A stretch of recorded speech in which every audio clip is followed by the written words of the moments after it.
2024 लोकसभा चुनाव को लेकर एक तरफ एनडीए के घटक दल तैयारियों में जुटे हैं तो वहीं दूसरी तरफ विपक्षी गठबंधन इंडिया भी मजबूती के साथ 2024 लोकसभा चुनाव में आने के लिए अपनी रणनीतियों पे काम कर रहा है। मुंबई में इंडिया की तीसरी और अहम बैठक होने वाली है। बैठक में और सपा प्रमुख अखिलेश यादव से मुलाकात को लेकर इंडिया ओवरसीज कांग्रेस कनाडा के प्रेसिडेंट जगदीप सिंह से हमारे वरिष्ठ संवाददाता पंकज तिवारी ने खास बातचीत की। आप भी देखिए। इंडियन ओवरसीज कांग्रेस कनाडा के प्रेसिडेंट इस समय हमारे साथ मौजूद हैं, इनसे बात करते हैं।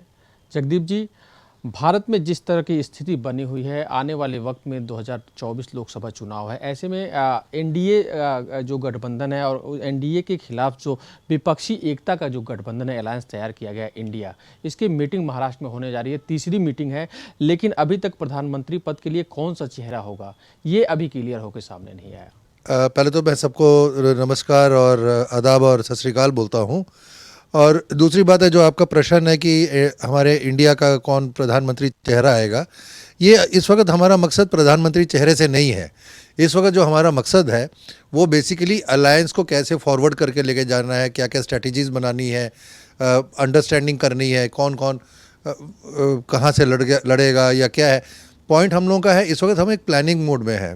चेहरा तो बहुत है, कांग्रेस के पास में है, बहुत कांग्रेस ने तो कभी ये नहीं कहा कि हमारा यही एक चेहरा चाहिए, हम इसी को प्राइम मिनिस्टर बनाना चाहते हैं। ये तो हमारे वो इस वक्त का वो मीटिंग का उद्देश्य नहीं है। मीटिंग है, सब लोग मिल के आगे की स्ट्रेटेजी बनाएंगे, कौन किस क्षेत्र में किसकी कहाँ ताकत है और कैसे कहाँ पे आगे बढ़ना है। उसके लिए काफ़ी दिग्गज लोग बैठे हुए हैं, समझदार सूझवान काफ़ी नॉलेजेबल पीपल बैठे हुए हैं, और वो अपना बैठ के वो डिसाइड करेंगे।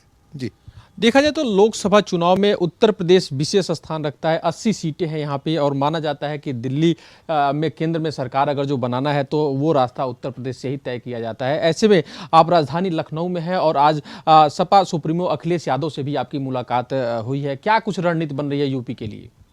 देखिए, आपकी बात सच है कि अगर सेंटर पे जाना है तो यूपी बहुत ही महत्वपूर्ण रोल प्ले करता है। 80 सीट इसमें है यहाँ पे, और अखिलेश जी से मिलके मुझे मैं पर्सनली उनको थैंक्स करना चाहता हूँ। उनके आज रक्षाबंधन वाला दिन है, उन्होंने फिर भी हमको बहुत अच्छे प्यार से सम्मान से उन्होंने अपना वक्त भी दिया और बहुत अच्छे से उन्होंने खातिरदारी भी की, और हमने बहुत खुल के बातें की हम लोगों ने। और यही है, ये ले दे के बात ये आती है कि हमने मिलजुल के ही सबने चलना है। सेकुलर दोनों ही पार्टी हैं, और जहाँ पे जिसकी जितनी स्ट्रेंथ होगी उस हिसाब से काम किया जाएगा।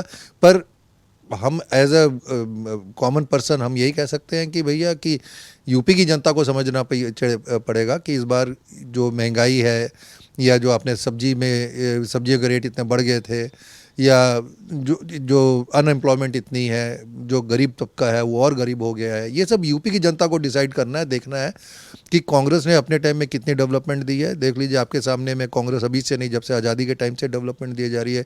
जहाँ पे इतने गवर्नमेंट सेक्टर थे जो ये बेच डाल रहे हैं, लेकिन वो सारे गवर्नमेंट सेक्टर तो कांग्रेस ने ही तैयार किए थे। चाहे वो इसरो हो, चाहे DRDO हो, चाहे BHEL हो, चाहे वो आपका स्टील अथॉरिटी हो, चाहे वो भाखरा नंगल डैम हो, चाहे IIT IIM, आप मैं कितने गिनती कराऊँ जो कि इनन्यूमरेबल है, जो जिन्होंने सपोर्ट किया, हेल्प किया। और वो जो हमारा जो ये जो सोसाइटी जो हमारे है, हमारी जो पॉपुलेशन है, जिस तबके से जिनको रिक्वायरमेंट है, जिनको जो गरीबों को रिक्वायरमेंट है, जो लोग बिवोल पॉवर्टी लाइन है, उन सबको उनके लिए एक प्रो पॉलिसीज़ वगैरह लाना चाहिए। और ये जहाँ पे भी बीजेपी सरकार फेल कर गई है, इन्होंने ज़्यादा जोर किया है हिंदू मुसलमान पे जोर किया है, इन्होंने ज़्यादा जोर किया है राम राज्य पे किया है। ठीक है, वो करिए, आपकी मर्जी है, मैं आस्था अपने अपने हिसाब से सब पाले, पर उसको पब्लिसिटी करना भी गलत है, ये मैं कहना चाहता हूँ। तो आप ले दे के यही है कि हमने यही बातें की हैं कि हाँ ठीक है, हम मेहनत करेंगे, हिम्मत करेंगे और लोगों तक जाएंगे, बताएंगे भैया कि हमें सपोर्ट करिए।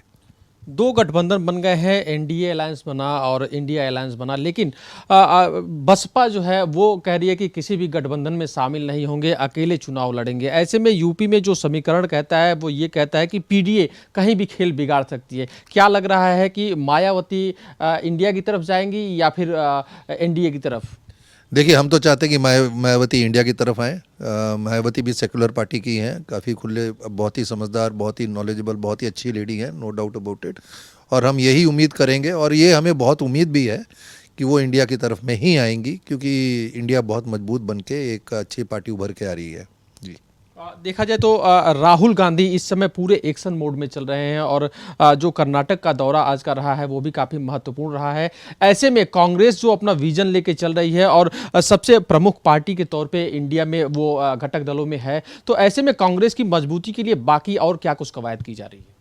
नहीं, हम देखिए हमारा क्या है, हम पब्लिसिटी हम इतना नहीं कर पाते हैं क्योंकि आपको पता है कि फ़िलहाल जो सिचुएशन है, मैं आपको नहीं कह रहा हूँ, मैं तो कह रहा हूँ कि आप बड़े खुले दिमाग के मीडिया हैं, बाकी और भी लोग हैं, आपको पता ही है कैसे ट्विस्ट करके कहानी की जाती है। ये तो अब लोग भी जानने लग गए हैं। तो हमारा मेन मकसद है हम गांव-गांव, घर-घर, डोर टू डोर जाएँ। जब भी राहुल जी को देखे, कभी हिमाचल पहुंच जाते हैं, कभी अभी मैसूर आज गए हुए हैं और कहीं तक हमें बहुत अच्छा लगा। भारत जोड़ो यात्रा में मैं भी था, उनके साथ मैं भी चला था सायगांव में, महाराष्ट्र में, और देखा लोग कैसे, गरीब तबका हो चाहे अमीर हो चाहे कोई भी हो, बहुत दिलों से आए हैं। कोई ऐसा नहीं कि किसी को बुलाया गया हो जैसे किया जाता है रैलीज वगैरह में, अपने आप आए हैं। और राहुल जी किसी के साथ में ऐसा नहीं कि मैं राहुल गांधी हूँ तो मैं नहीं मिलूंगा, उस टाइप का नहीं है, बट बहुत डाउन टू अर्थ हो गए, सबको गले लगाया उन्होंने अपने साथ में। एक आखिरी सवाल, यूपी में कांग्रेस को नया अध्यक्ष मिला हुआ है और जो यूपी में कांग्रेस ने अपनी जमीन खोई हुई थी, माना जा रहा था, राजनीति की गलियारे में चर्चा तेज हो गई है कि अजय राय के आने से कांग्रेस यूपी में मजबूत होगी। तो क्या अलायंस के साथ साथ जो 80 सीटें हैं, क्या लग रहा है इंडिया 80 सीटों में कितनी सीट जीतेगी? देखिए 80 में से मैं ये जरूर कह सकता हूँ कि 80 में से 80 की बहुत टॉप फाइट होगी और हम 80 की 80 ही लेके जाएंगे इस बार। ये आपको शायद लग रहा होगा ऐसे कि डिफ़िकल्ट है, बट अजय राय आने से हमें बहुत अच्छा एक सपोर्ट मिला है। अजय राय जी हमारे लिए बहुत अच्छे नेता हैं हमारे कांग्रेस पार्टी के, बहुत डाउन टू अर्थ है। और ये अजय राय वही हैं जिन्होंने बनारस में जब इलेक्शन हुआ था बहुत ज़बरदस्त टक्कर दी थी इन्होंने, और नियरली जीत गए थे ये अपना इलेक्शन। और इनके आने से ये बात 100% श्योर है कि कांग्रेसी जितने भी हैं यूपी के अंदर में बहुत खुश हैं और अभी हमें एक दिशा मिलेगी और हम सब मिलकर काम करेंगे। बात करने के लिए बहुत बहुत धन्यवाद। धन्यवाद आपका भी। तो ये थे जगदीप सिंह जी, जिनका कहना था कि अजय राय के आने से यूपी के अंदर कांग्रेस मजबूत हुई है और जो कांग्रेस के कार्यकर्ता हैं उनमें भी उत्साह देखने को मिल रहा है। आने वाले आगामी लोकसभा चुनाव में 80 की 80 सीटें इंडिया जीतेगी। वीडियो जर्नलिस्ट राज बिष्ट के साथ पंकज तिवारी, आज की खबर, लखनऊ।